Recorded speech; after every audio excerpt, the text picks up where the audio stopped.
جرى ايه يا حاج؟ ما تسيب لنا حاجة يا اخويا نتفرج عليها. انت كل شوية تقلب انا جالي حول. في ايه يا ولية؟ يعني هسيبك تتفرجي على الاعلانات؟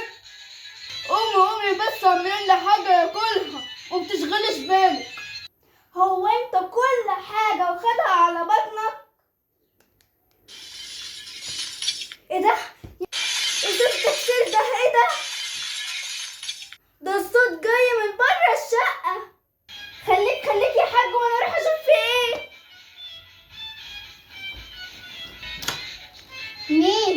مين؟ ايه ده؟ بسم الله الرحمن الرحيم. ايه البتاعة دي؟ اخدها للحاج ولا اعمل فيها ايه دي؟ اخدها انا واشوف فيها ايه.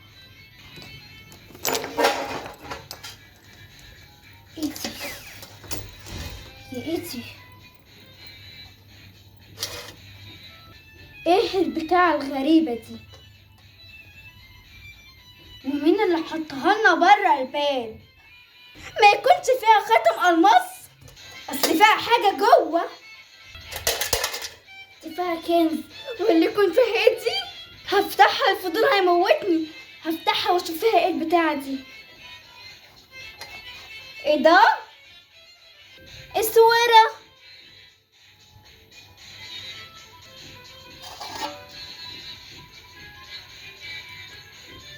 مش بطالة، هلبسها وخلاص نحمد ربنا. حلوة جميلة. حاضر يا حاج جاية.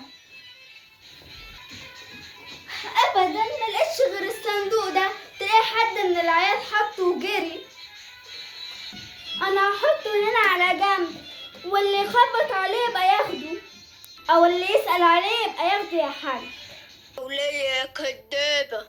تلاقيكي لقيتي فيها فلوس وحطيتيها في جيبك. ما انا عارفك. ايه يعني انا كدابة يا حاج؟ انت بتقول ايه يا راجل؟ بتقول عليا انا كدابة وبحط الفلوس في جيبي؟ ليه؟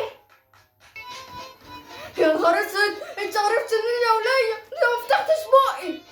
عرفت منين؟ جرى يا راجل، هو انت شارب حاجة؟ نعم. ده انت لسه قايل دلوقتي اللي انا كدابة وبحط الفلوس في جيبي. اقسم بالله العظيم ما فتحت بقي. ما فتحتش بقي بحرف واحد اصلا. والله العظيم كمان مرة انا ما فتحت بقي ولا نطقت بحرف واحد. اكيد يعني مش هحلف لك كدب عشان كلمة او كلمتين يعني. خلاص يا حاج حصل خير. ايه ده؟ الموضوع ده فيه ايه؟ انا لازم اعرف فيه ايه. انا بقيت اسمع الناس من غير ما يتكلموا، وبقيت اقرأ افكار الناس. في حاجة غريبة في الموضوع ده وانا لازم اعرفها. ايه ده؟ الاسوار دي شكلها غريب. انا فهمت كل حاجة. انا كده بقى فهمت كل حاجة. صندوق قديم، اسورة شكلها غريبة جاية لوحدها بره شقتي. ايه ده؟ انا ماليش دخلت في شغل العفاريت كده ليه؟ اكيد حد يعني كان بيلعب، او طفل غريب كان قاعد بيلعب وراح حط الصندوق ده وجري. عادي.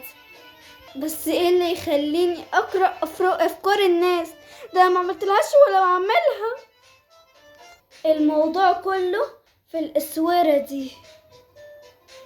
هي دي السبب في اللي انا فيه ده كل دلوقتي. اتخلص منها ولا اسيبها؟ انا مش عارفه اعمل اي حاجه. انا لازم اسال شيخ على الموضوع ده. لو عايزين تعرفوا حكايه الاسوره دي استنوني في الجزء الثاني مع الاسوره. حبايب قلبي الحلوين، ما تنسوش اللايك والاشتراك تحت القناه باللون الاحمر وتفعيل الجرس عشان كل ما نعمل فيديوهات جديده توصل لكم. يا حبايب قلب ام زاد من جوه.